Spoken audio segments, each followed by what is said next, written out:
This episode is sponsored by Selfless Fiji, a volunteerism organization that wants to make a better world. If you're based in Fiji and would like to volunteer and/or donate, then visit www.selflessfiji.com. This episode is sponsored by Cultural Fit, a LinkedIn newsletter on modern business practices and how it fits with Pacifica businesses. This episode is sponsored by the Alfred Tora blog, a website on topics that range from Pacifica indigenous knowledge to organizational psychology and everything in between. If you're interested in any or all of these topics, then visit www.alfredtora.org. There are those in this world whose purpose in life is to help others. They put the needs of others above their own. We sometimes call them Good Samaritans after the teachings of Jesus on the topic of being neighborly. They embody a virtue that has become increasingly rare in a world that promotes the idea of looking out for number one and every man for himself. This exceedingly sparse virtue, selflessness, what we call altruism or charity. I recently got the opportunity to talk with someone that practices this with a passion. I spoke to Solomone Rabuli, a young and motivated man from Fiji who created a volunteerism organization, Selfless Fiji, that focuses on community and individual development. We talked about Solo's interesting upbringing and its influence on the goals that he had set for himself, his intense drive to better himself and the people around him, and the why behind Selfless Fiji and his visions for the future. It's evident from the beginning that Solo possesses traits and characteristics that would have made him an incredible business leader, and so it was interesting to find out why he has immersed himself in community work instead. The greatest lesson I learned from this conversation? Throughout the interview, Solo spoke about taking the initiative. He shared how he was afraid that the first volunteerism event wouldn't attract enough people, but that all it took was one bucket to get things started. As someone who overanalyzes things, I got an incredible insight into actually putting a foot forward and taking that step. What a thought-provoking conversation, and one that I know you'll learn from as well. I'm really excited about this conversation. I want to really get to know who you are because you're an interesting person, and I'm really excited to share your conversation with me, how the mind of Solo Ramboli works and how it it's led to all of these amazing things that you've created. So, just to start off, could you just introduce yourself and where you're from and things like that? Thank you. My name is Solomone Rabuli. The originality of my name is from Vavangasa Vumbua. My name comes from there, but I am from the Hunsole village in Tangi, Northland. Just a very early story about my childhood. Well, I was born in Korobo Hospital. 3 months, when I was 3 months, I was taken in by my grandparents because my mother was trying to get herself into the force, in sports. So for the next 16 years, I spent it with my grandparents. They had raised me and I practically became their own. At the age of 16 years with them, then I came to live with my mother. From then till a few years ago. My mother is a police officer, was a police officer, but has moved on to she resides in Sacramento at the moment. My grandparents, my grandmother was a teacher, so she moved around a lot, which explains why I went to 7 different schools, primary school and high school combined. But overall, I've been here, had a very great upbringing in terms of from the early years of my life till now. I owe a lot of people the effort that they placed into building what I am today. Yeah, and I wanted to just pull on that thread about where your name comes from, because you said you're from Tailevo, but your name comes from Honolulu. So is there a story behind why you were named Solo Ramboli? And Okay, so my grandmother, this is a very interesting story. My grandmother, that my namesake when she already had my mother. Apparently, they didn't have any kids after my mother. So when my mother uh, was pregnant with me, my namesake had asked if it was going to be a boy, it would be named after him to carry his name. Mm. So practically, I do not take my family name. I take the whole. Usually, if someone's named after someone, for example, Alfred Tora, you would still have your family name at the end, eh? Yeah. But for me, I take the whole Solomone Rabuli. I do not take any of my family name from my mom's side. And, and this and this is interesting. Is it so you're saying your namesake is the man that raised you for that first 16 years? Yes. Very first, the person that took me to kindergarten and first day in class one where I tried to escape. And I think he's been there all throughout the memories from the from the primary school years to the secondary, and it's just an amazing feeling. Even though my late grandmother passed away in 2010, I'm I'm kind of grateful that he gets to live and see all of these things that I've turned into, and yeah, just been blessings after blessing, and that's what I'm really grateful for. Yeah, and I know that names have names have power. In Fiji, in the Pacific cultures, when we name someone after someone else, or we name someone after an event, it usually has power. Usually, like take on characteristics. So, is there something that you think your characteristic that comes with the name that you think you have similar? There's something that's similar Hmm. between you and your namesake. Apart from my grandfather is a sitting, my grandfather's last namesake is the sitting chief in Vavanga village in Boa. And yes, most of my traits are taken from him. I know we go out of our own way for other people. That's one thing I've noticed with us. We can't seem to stop ourselves. When someone needs our help, we try and find ways to help him. We are off any of help to anyone, even though you don't ask, we still offering. And I think those are the characteristics that I've taken from my grandfather. Going back to our upbringing, I think it's so important how you were raised from your from day one. That really builds you to whatever you become in the future. And all of these traits of um, how my life is being centered around uh, caring about a lot of people is from that upbringing because we love to just get in there and try and help in any way we can, or just find ways of being there for other people in our lives, and that's the same concept that I've taken and applied to software. So I usually tell people that Selfless is like an embodied of me in an NGO. I like so that's in a form of empathy. So that's how everything has played out to be till now.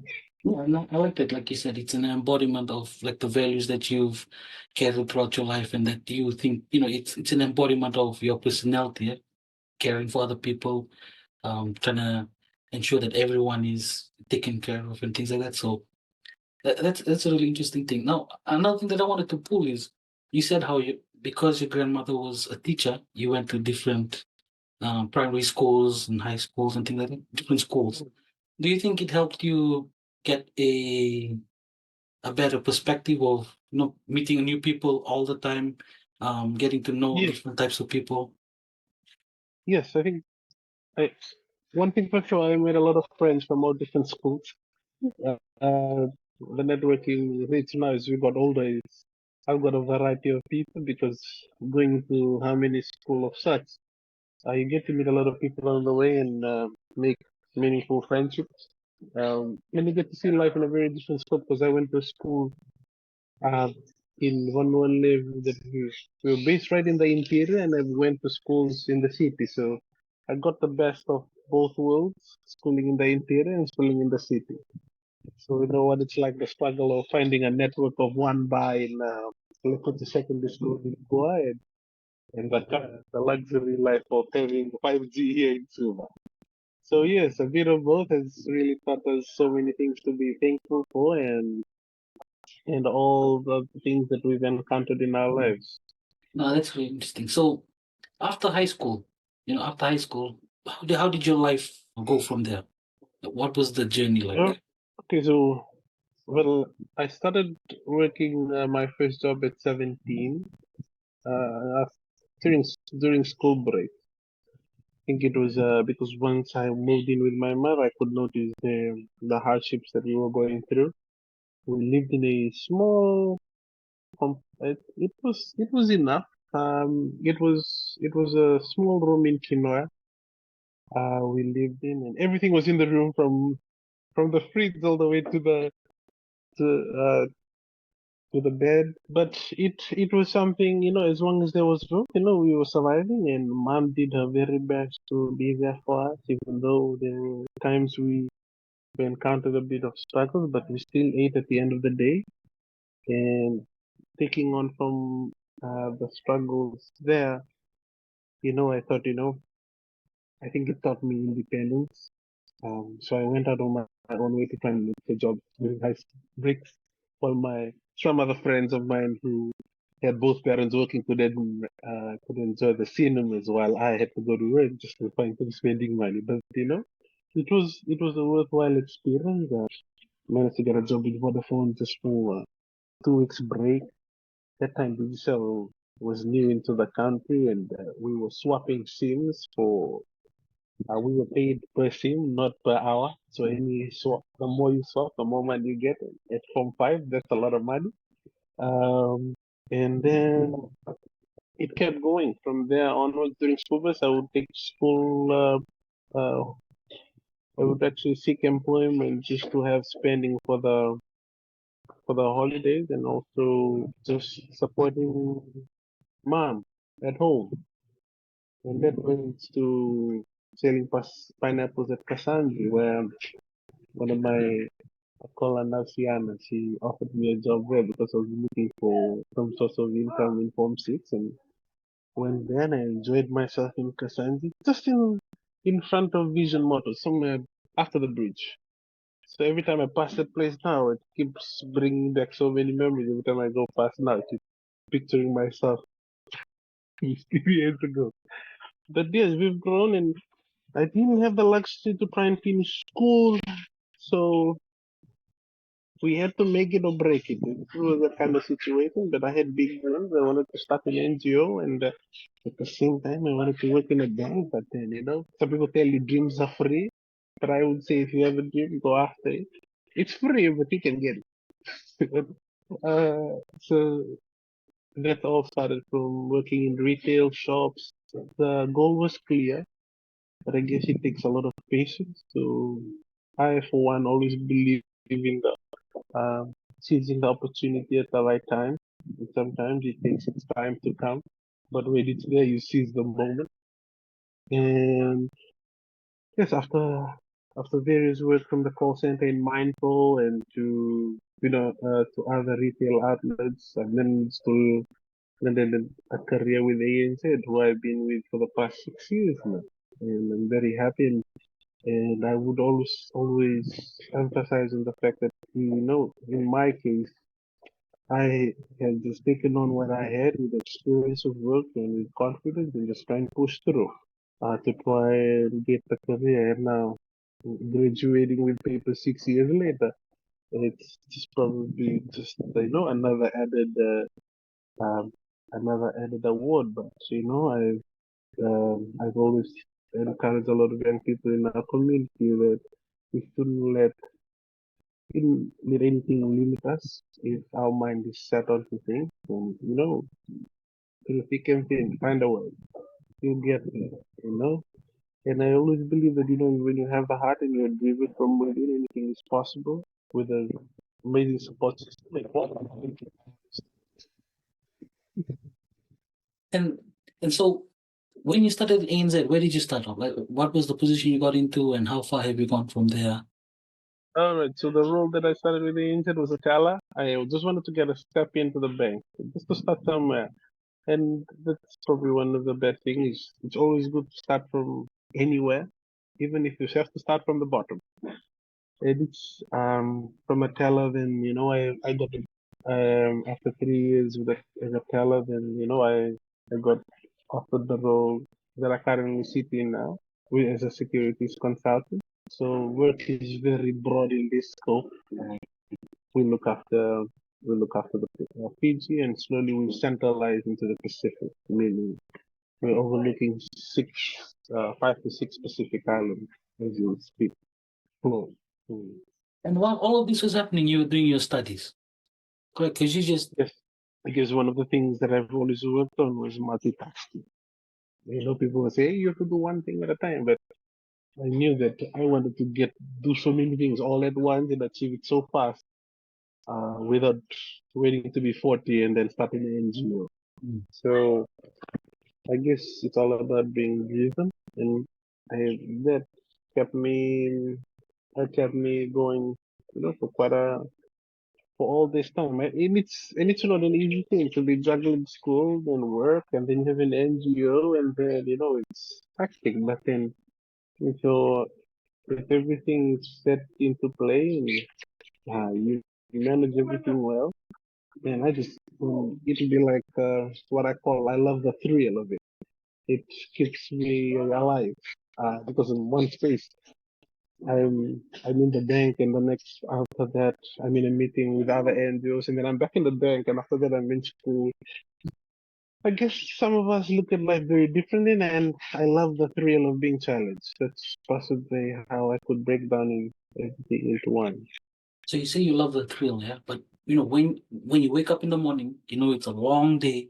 You got work, you got school, you got meetings with the NGO. What is it that gets you out of bed? That gets you to move. Like, okay, this is going to be a long day, but this is big. This is why I want to get out of bed. I think it's all about the drive. Every time in the morning, I remind myself of the wheel. That's why I listed few of my friends. Self-talk is very important. And mental health too can be taken into account. Sometimes we have a high days and low days. But then if we continuously remind ourselves where we aim to go and what we want to achieve, get motivated every day to get up and do what we do. That's what I do every day. I mean, it gets too much. We're only human beings, but I've always had breaks in between the day and keep reminding myself why I'm doing it. And that's another motivating boost for me when I'm running low on energy. But apart from that, I love it. Despite of all the challenges, the setbacks, the growth, I wouldn't have it any other way. Now, before we jump into that NGO that we've been talking about, we've been skirting around. When do you think, like in your mind, if you look back, when was it that you realized that you wanted to help people, and not just one or two, you just wanted to help as much people as you wanted? When did that thought really enter into your mind, and you really thought about, okay, I want to start an NGO? I think when I was 17, it all goes back in high school. I think I was thinking about it in 1920. It's gonna be fun. But sometimes you gotta have dreams, but then at the same time you have to be realistic about how you're gonna approach it. So I had to wait to get to a point of my life where I was financially stable and was able to had a lot of networking in my reach, and was able to make a lot of things happen, because you would require a lot of people to make it happen. And it was the cue. And I waited for quite a while, and I'm happy that it finally come to life. And again, going back to how I was raised up during my early years, it's the sort of moral values that was taught at home. The simple things matter. Those are the things that I practice at work, in the bank, or away from work. The simple ways of acknowledging people for who they are. So I practice it a lot with our NGO, and praising people with every uh, small win matter, to every other thing. And I guess that's how it has made us really grow to what we are today. And it has really built me too as a person. I've got better with it. I've learned to really adapt to a lot of situations, deal with variety of different people who have different personalities. and deal with difficult situation at times and able to manage a lot of stress back and forth. But yeah, I wouldn't have it any other way. I love it. Now, Selfless Fiji, yeah, it's the NGO that we've been talking about. It's the NGO that you founded back in 2021. 2021. So it's been a while. It's already more than 3 years now, almost. Yes, it was started in 2021, but we officially became an NGO in January last year, 29th of January to be exact. That's it. That's what it says on our registration paper. Yeah, But all the groundwork and everything started in 2021, yeah? Like that's when 2021. things started to Yes. crystallize, yeah. I think some of us, I think it would speak to some people out there, how you have a little, I don't mean to sound mental, but you have this voice that keeps telling you to do something, and it's like your inner, I don't know how to describe it, but something. That quiet voice, yeah, that still quiet voice in Yeah, your head that's telling you. yeah. And so, So, yeah, and so could you explain what Selfless Fiji is? What were the goals? What made you decide to start it? And the journey of, starting in 2021, getting it registered in 29th of Jan 2023, and then like the journey that you took. And you talked about the growths and the setbacks. So just lead us through this whole journey. right. So we we became an NGO in November 2021. I, for one, always love to volunteer my time in the community. So figuring out how to start an NGO had taken a while, but I had to come up with a concept that really was in line with what I wanted to do. I had volunteered with other various organizations, but I felt like I could do something away from the other NGOs that I did.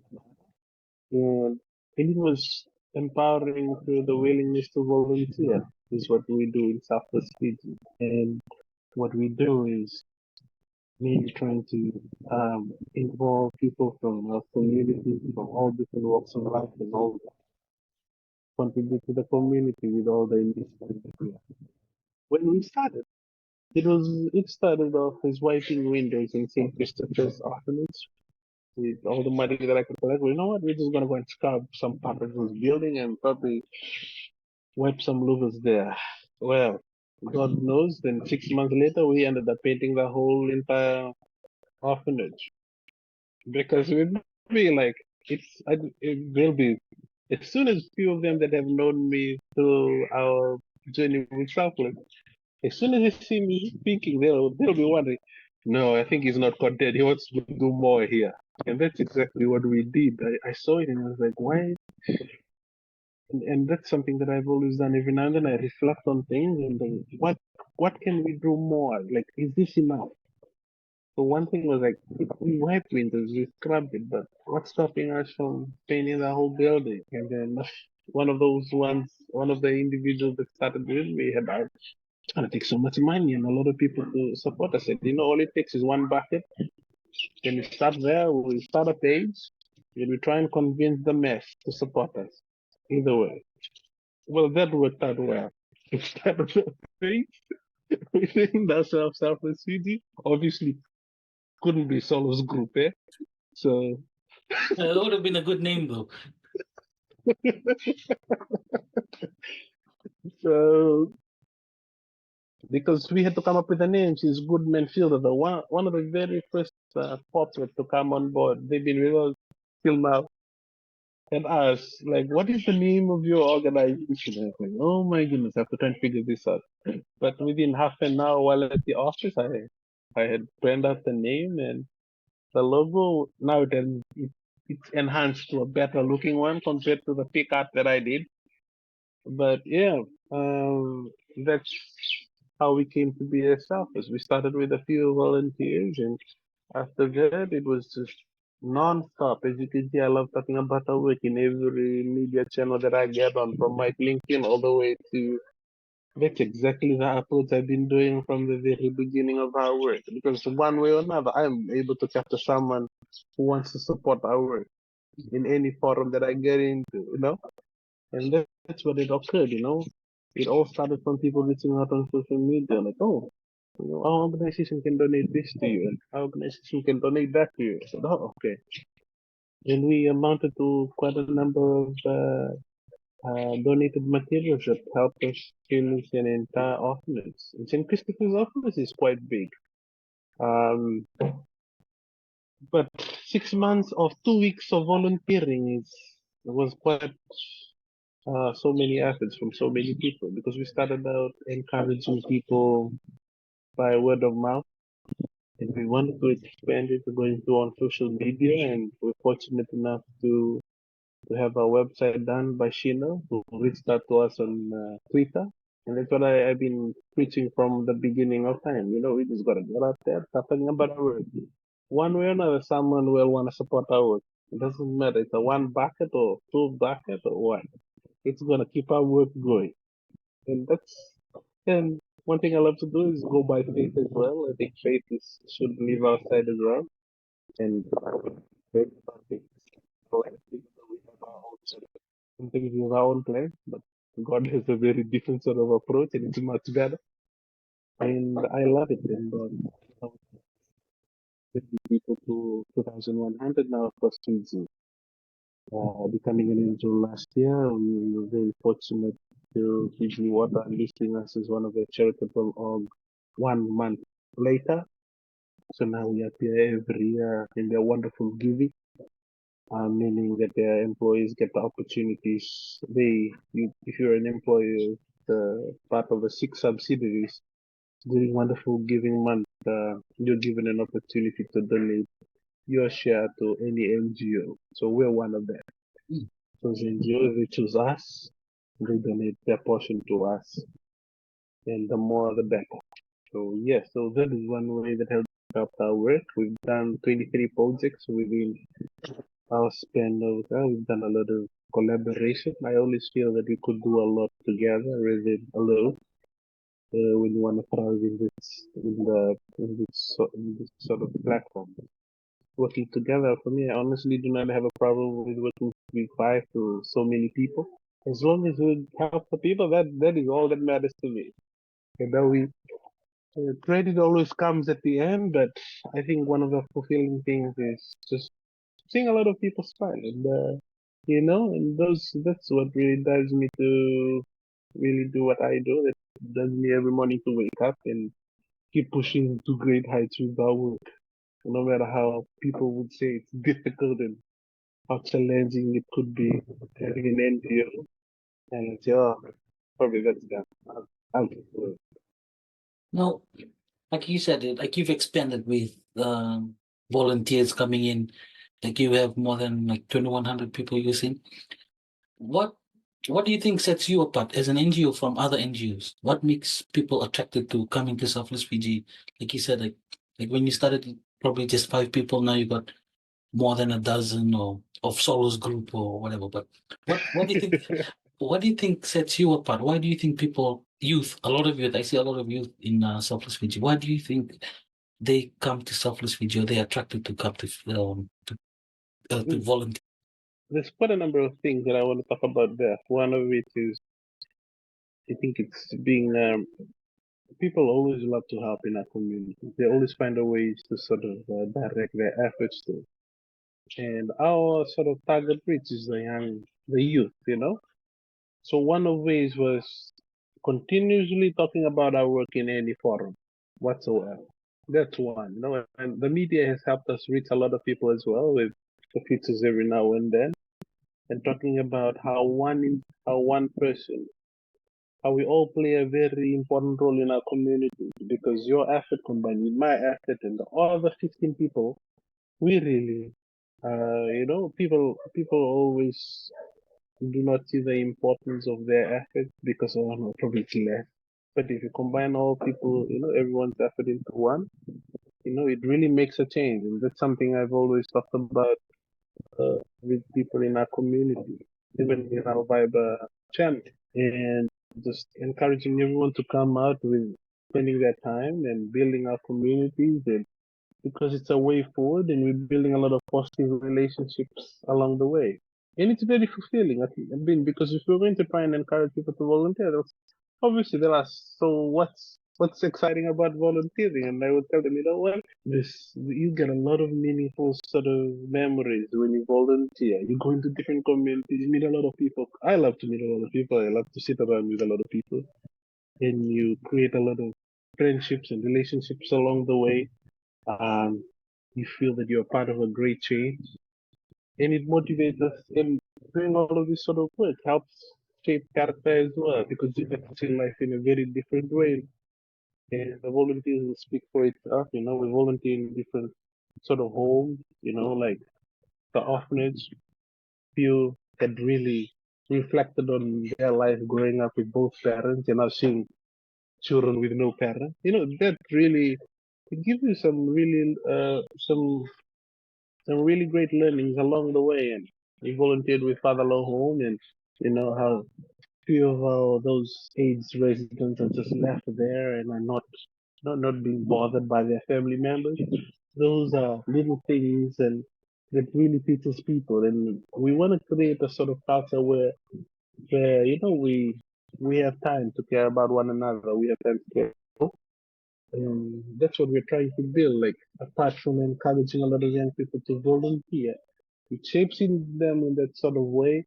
And we try and want to breed a lot of passion in our community. For example, like what we've been trying to do in terms of poetry, in terms of art.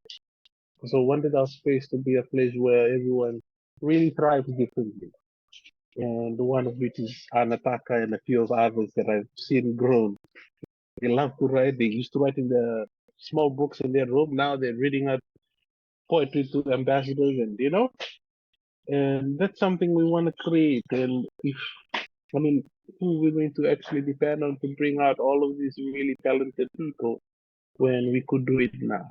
And you know, that's the whole vision of our work. We not only we want to build communities, but at the same time we want to build the people in that community. So this give and take. There's no one only benefiting at one end. And of course, it really recognizes selfless, but at the end of the day, the focus is the people. If we are really able to use our platform to build a lot of people through every opportunity that we can do, then it's a win.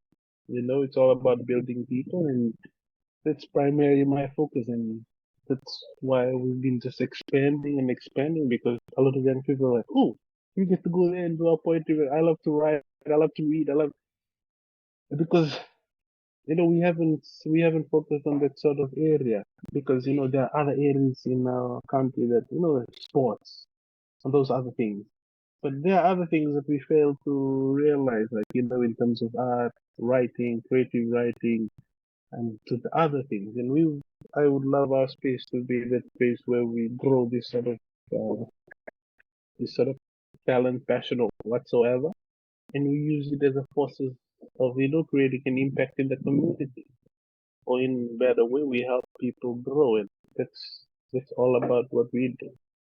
And I love what you said. Like, I think what I got from it is the actual purpose of Selfless Fiji, and the purpose that you envision for the whole organization is to empower the community, but also empower the people that are coming to help the community. Like what you said, like, it gives them confidence. It gives them a sense of purpose within the community, but also within within the whole, you know, the nation as a whole. Yeah. There's two things that I got from there that I really wanted to pursue. The first one was, you said volunteering. People want to volunteer. You know, in their communities, they're always trying to find a way to help their own communities. But then, on the other hand, which is the second thing, on the other hand, they feel like their contribution won't be enough. That I probably won't do as much because I'm an individual. But what do you think gets? Why do you think people have that feeling to volunteer? Is it a value that's encouraged within Fiji to volunteer or to try and help other people within the community? And what stops people from wanting to volunteer based on that, or like what you said, like they may not they may not think that they have enough to give. I think it's just a way of communal sort of life, the way we were brought up in our various communities.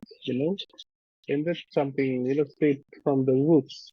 And one of the ways that we're trying to do that is trying to bring all of these people out and contribute to community building and to the part where they feel that that is not enough.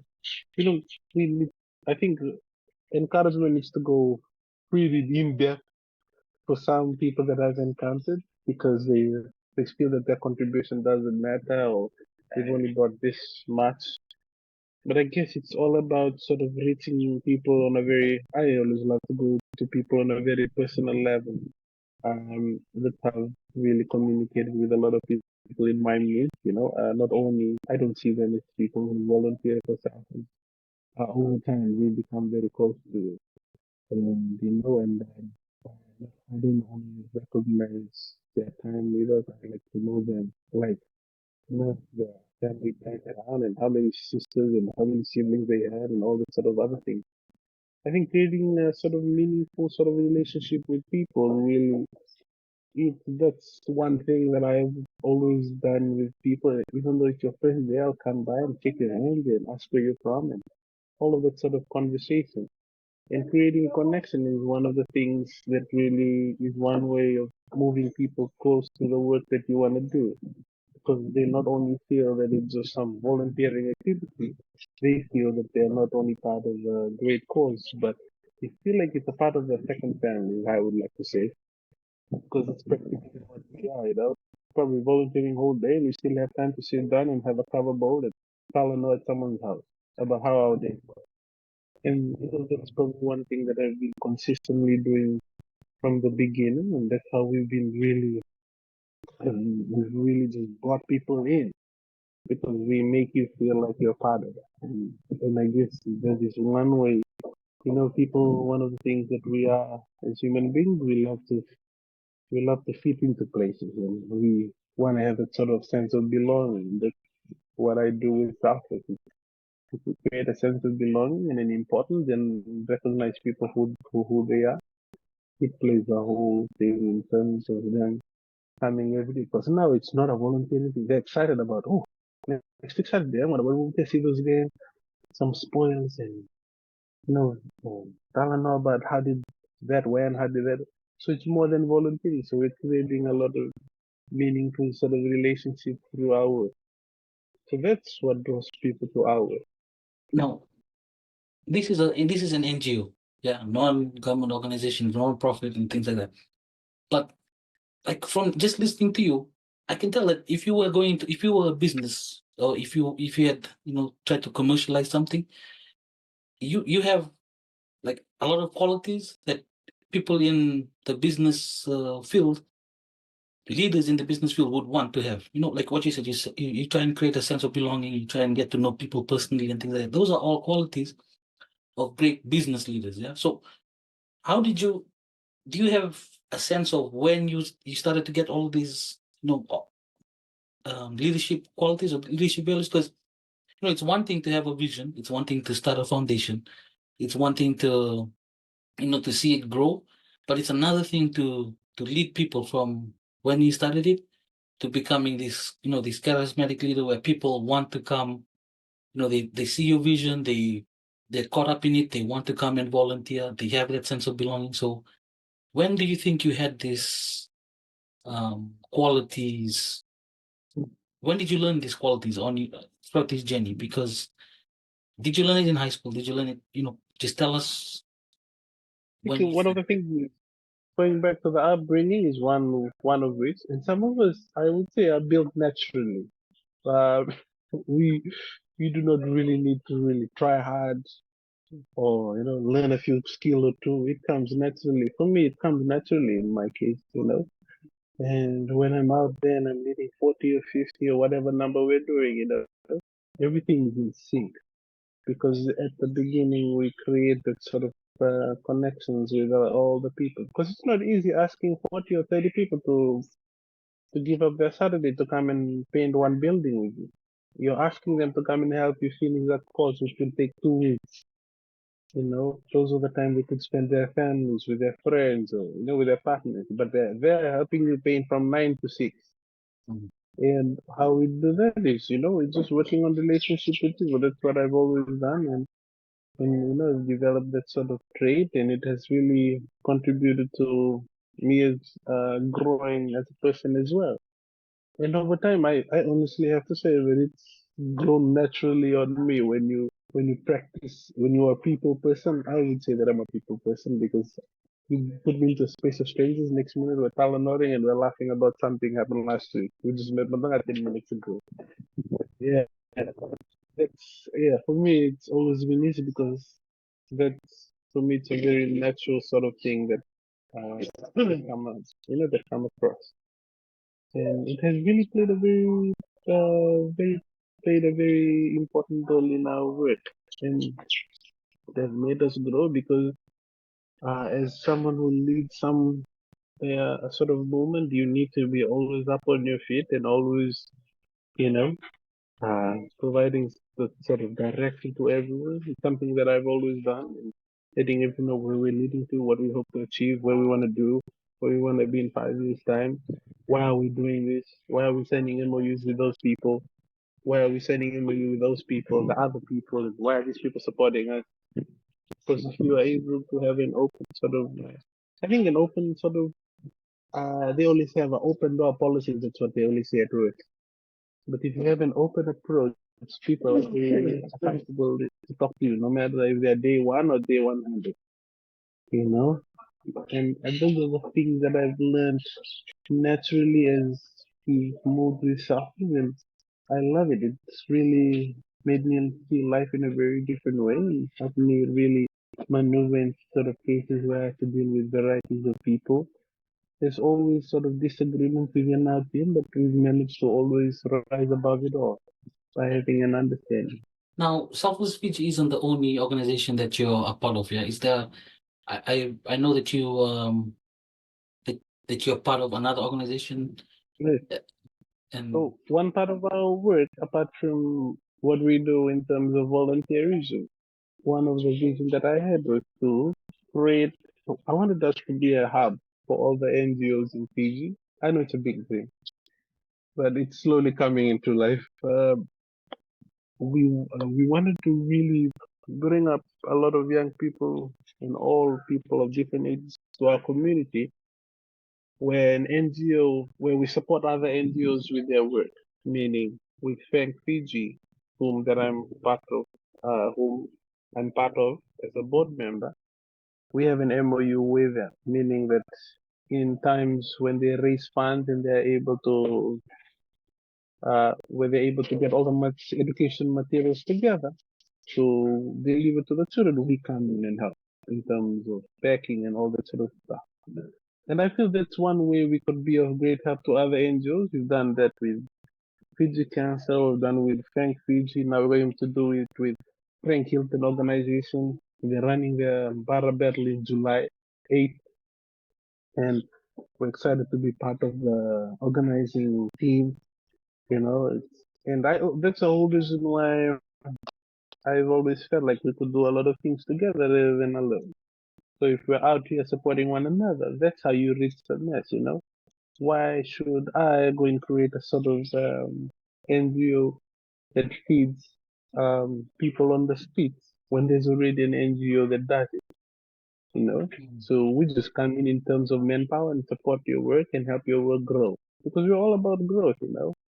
And if we have that mindset, that's how we grow. And that's what we hope to do all across with these other NGOs. And now we've signed an MOU with Habitat. And one of my biggest hope is to get into the universities. Still in process, but I wanted to get into universities and sign an MOU with all the universities in our country. That's a way of, because the full of young people are in these sort of spaces, and if we're able to set up both and create awareness in our work, our numbers will spike with a lot of young people joining our cause.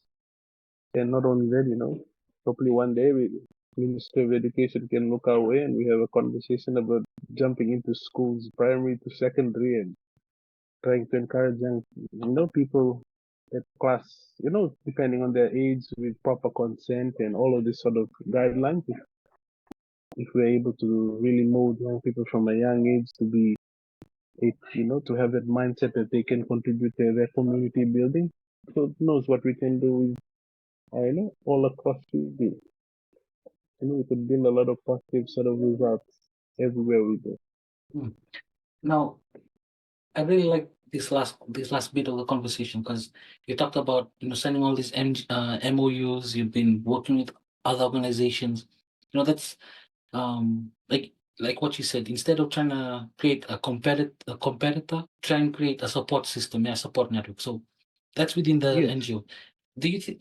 What advice would you give to people in Fiji or around the Pacific about finding support? About trying to create networking and trying to support each other. Like, for example, in the business sector, or even within the communities.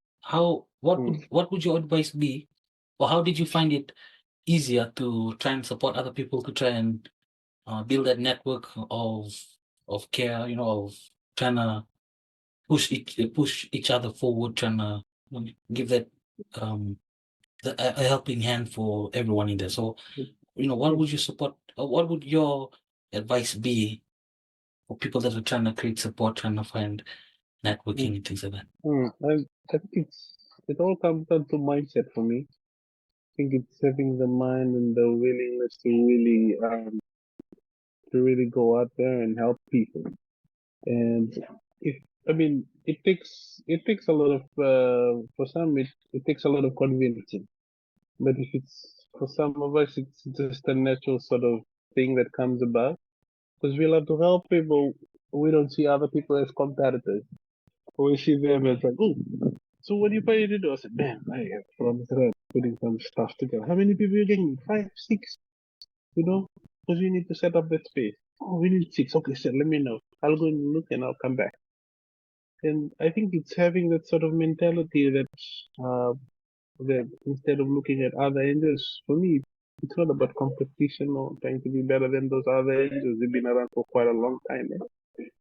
But it's having the mindset to really support people because, at the end of the day, we're trying to help the community. We're not trying to compete here who gets to the best sort of prize ever community effort. And if we come together and help one another in that sort of way, that's how we create, a sort of, even if we had to really entail a lot of NGOs together, for example, putting us together with Habitat for Humanity. And then let's say we create a relationship with Thank Fiji who supports the needy children. Then we all go as one and help one community. So Thank comes in, helps those in that particular community. I'm just giving an example though. Thank comes in and help all of those children in those communities with school materials because most of the judging on based on their sort of income, few of them or quite a number of them fall below the poverty line. So fans work. We're all helping the community. The fan goes there. Same time, Habitat is also there.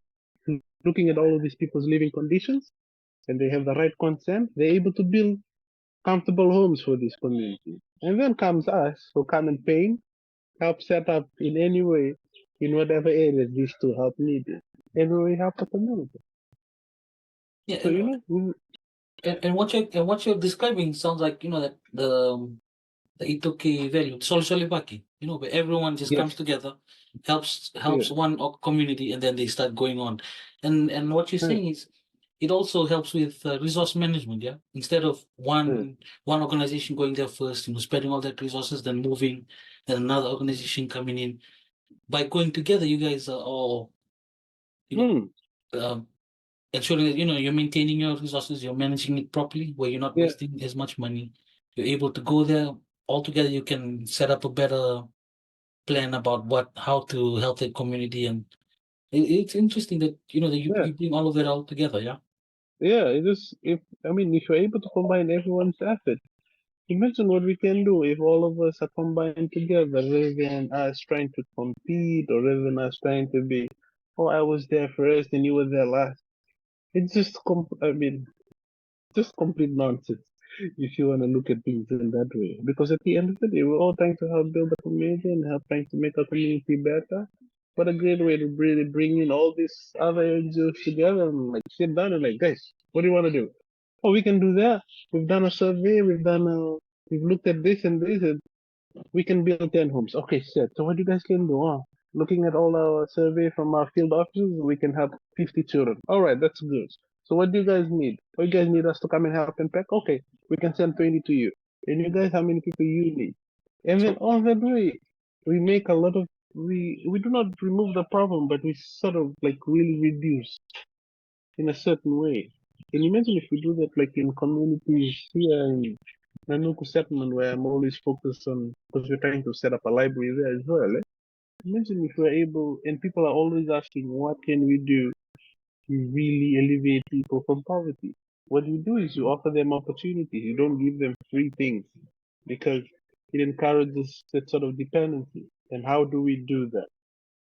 We set up things in, we invest in that sort of communities, build up libraries, create employment opportunities there, or, create that sort of idea in terms of financial literacy, Solivaki sort of community. They fund a supermarket and they become shareholders in that supermarket. And then at the end of the year, they get just like how you have, sort of lease sort of distribution in our villages. Do the same concept there. Bring everyone together. They bring whatever their contribution. They build a supermarket, and every year they get a return from the supermarket. It helps them with their family.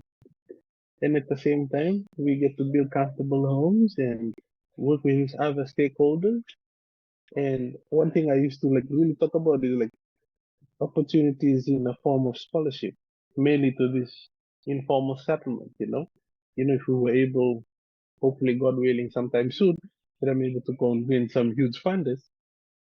If we are able to like fund 10 children from one informal settlement, bring them out, get them to higher education, they become a doctor, nurse. Slowly, slowly, those lean-to sort of houses start disappearing. Because, and then what they do, people remember things when you do things for them. And that's something I've learned. As they go, they'll come back, and an agreement could be made between us and our funders with those that have taken the scholarship. Rather than repaying the debt, we always need your support in terms of trying to spread the work so many children like you could be brought out of poverty. And that's one way of reducing.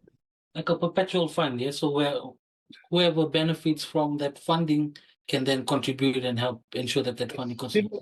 A similar concept I'm hoping that every province wake up to, like what Lao Education is doing and what Ono Foundation is doing in Kantavu. They've been established in a way that they only help their province. And you can imagine if, and you take all the children of Kandavu, or let's say the children of Tailif, where I'm from, and most of them in overseas, most of them, here in Fiji with really good salary and all of that stuff. And then you create a 3 or 4 sort of soli. That goes to the foundation of high level education. And then depending on how we choose 10 children or 10 students from every sort of villages under the district or whatever. I know it's going to be a lot of work, but that's every year, because we're used to the idea of soli for our sort of gathering for funerals and weddings. Why don't we do it for our children in terms of building a huge pool with a continuous sort of help, rather than waiting for government to give us 200 every beginning of the year and all of that sort of stuff, And that's another great way to really encourage people wherever you are in the States or in France, wherever you are contributing to your province, helping a lot of children, gain education and moving them to further heights. And that is how you create opportunity. Yeah, and I love what you talked about. Like you said, don't give free things. Free things aren't going to help. Try and get them to become self-reliant. Yeah, give them opportunities to develop themselves, so that they take initiative in trying to better their lives, and it'll get them. It'll help the community as a whole. Yeah, and like that. And one of my last questions was I was going to ask you what you would do if you were in charge of the country for a year. And I think you just and I think I think you've answered that already with you and it looked and you could tell that you're passionate about this because eyes were fired up and things that you're talking about how trying to create a more national policy with what the Lao province is doing, what Ono in Kandavu is doing, where they're trying to they're helping their children, Mobilize, yeah. and trying to mobilize their development and trying to mobilize their people, but in a national sense to help those that are in need by giving them opportunities, helping them with their funding, helping them with education, and giving them education, like what you're doing in like you said in Nanuku, you're trying to establish a library there. Yes, There's these little with the things. help of Mobilize. Yes, because little things build up to big things. That's what I've always believed in. That's the story of us, as an NGO. We started small and we just grew and grew and grew. And all it begins is just planting a small seed. And if you continuously water it and put in so much effort, it eventually grows and becomes big. Now, that was supposed to be my last question, but what no, and I like this because you bring up some really good points. You're talking about patience, having the patience to grow from plant the seed, water it, help it grow.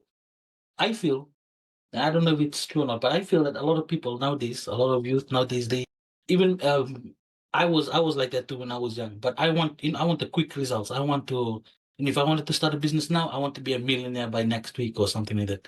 Mm. What is your advice to people about, how would you advise them to work on their patience, work on, waiting for the long run? Because it's obviously worked with Selfless Fiji. It started in 2021. You got more. You've signed so many MOUs with all these big organizations, with a lot more NGOs. You're making a big difference, a big impact in those communities. So it didn't start. It didn't happen overnight. So what would your advice be to the youth, to even the leaders of Fiji today? What would your advice be for planning on the long run instead of trying to find that short-term gains, those quick results, that quick fix?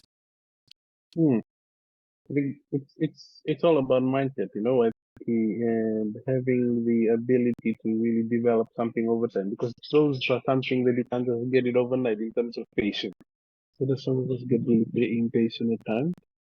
But that's one thing that I've continuously worked on. Just like how I've mentioned multitasking, I've gotten better at what I do because it wasn't one night when I went to sleep and woke up I could multitask. It was like years of trying to be better at what I do because I knew where I wanted to get myself into was going to require me to operate with 5 things all at once. And it's all about practice and it's investing your time in trying to, be better at that sort of whichever trait you want to be best at. And also being realistic about certain things as well. And one example would be people always ask me why we haven't set up office. And I've always told them, when you build a house, you have to start first with the foundation. You can't go straight to the roof. We're trying to build a foundation. We're trying to gather so many support from these MOUs or whatever we want to do. Because once the foundation is strong, once it goes on full throttle, the operation, staffing, whatever it is, and we're at a place that we're able to. It's all about sustainability. That some of us need to take into account. You need to remain sustainable for quite a long time, and sometimes you have to really be patient and really have a sort of strategy in place of how you want to do things. And it's all about sort of placing what are the important things and what are the least important things. That's what I've done with the way we moved with Southwood. We even though we would love to set up a space and have people visit our office, I felt like that is something we want to dive into. But first, let's build our foundation. There's so many support on the ground. We have so many corporates that support our work, donors, and all of that sort of stuff. Once we operate from a space, we're not running around. We're literally just like, oh, we've got 5 projects. Okay. So who are list of our donors? We've got 15 donors and we distributed about the 15. And we're not like going to the end point and trying to play catch-up game of trying to really mobilize a lot of resources because it takes a lot of effort to run something like of this sort. and we want to be well prepared, and it takes patience, and also it takes courage. So, just and then putting so many effort into what you want to do and having the clear mindset and clear goal in mind and not being easily swayed by people's opinions. That's what I've been just doing every now and then and moving us into that direction. And one day we will set up office and everyone will be happy. And we'll all be sitting there because we drink cover after one volunteer day. Oh, I love it. I love it. I know, I love that. When you build a house, we have to build with the foundation. Don't build. You can't start with the roof. Yeah. So Mm, just the last thing for me. We talked about. You talked about having big dreams. You've always been a big dreamer. You said dreams are free, but you can still take it. Yeah, you can still try and pursue those dreams. So what are your goals for the next 5 years? First, your personal goals for the next 5 years. First, your personal goals, and then what's your vision for Selfless Fiji and the NGO field or NGO sector in Fiji and the Pacific? mm, So for me, my personal goal is to try and do my postgrad. I'll start in July. I just want to pursue education right to the point, like, yeah, to Now, where, I want to build. and so what's your degree in? What was your degree in, and what do you want to pursue with your postgrad? So I did a short program with, it's a professional diploma in business management. It's sort of a program that is designed for individuals that are employed full time. So that's our bridging all the way to a postgrad because it's a similar sort of level with the degree. You've got all the And experience, yeah. yeah, because you have to have few years, 5 to 4 years work experience, and you're able to really apply for the course. And just for me, I see that as a developing sort of space for me personally in terms of pursuing my postgrad, and at the same time, my looking at my career with the ANZ. I love being part of the ANZ, and I want to grow further in my role and with the ANZ, and I've always mentioned this to people, because I do this work out of with Selfless with all the effort away from the corporate world. By the time it's really set up, it won't be a fast for me because I can navigate between two worlds at the same time. I'm literally doing it within this past 2 years, and it's become a walk in the park, and I love it. And because I get to jump from one spot to another. Now, for the NGO space, I love for us to grow, setting up a space. We want to create a sort of hub that we're helping more communities in future, but at the same time, come up with a lot of sort of initiatives that bring in other NGOs, like what I've just stated, to work together and help in a community. And at the same time, I'm hoping to develop a lot of space for a lot of young people who work with a lot of corporate or the universities or whatever. Set aside some events that encourage people to, let's say, and let's say an art exhibition was itself was wants to put, and we call out 40 young people from our community to prepare their piece, and we do that continuously every 3 months as a way of trying to build young people in our community of volunteers. And just bring our work outside of Fiji as well. I think that's part of the larger scope. And we hope to just keep branching wherever we go and just making really positive difference in the community. Like now we're just being in school and we're always trying to figure out ways to help the community. If we can paint the school, what else can we do there? Can we try and work with another organization to fund them library books 1 year? Or are we able to work with these organizations to give them a tank that helps sustain them during drought periods for the school, especially again in the interior? I think those are the ideas that, you see the problem and you figure out what could be done more to help. Even though the problem hasn't occurred, but you're way ahead of it. And I hope to actually work with a lot of other NGOs as well, to really just come in together and figure ways that where we can help one another, because it's all about, working together and building our communities and making our community a better place. Solomone Rabuli, thank you so much. Nakuwaliw. Yes, sir. Alfred. Thank you for your time. Thank you.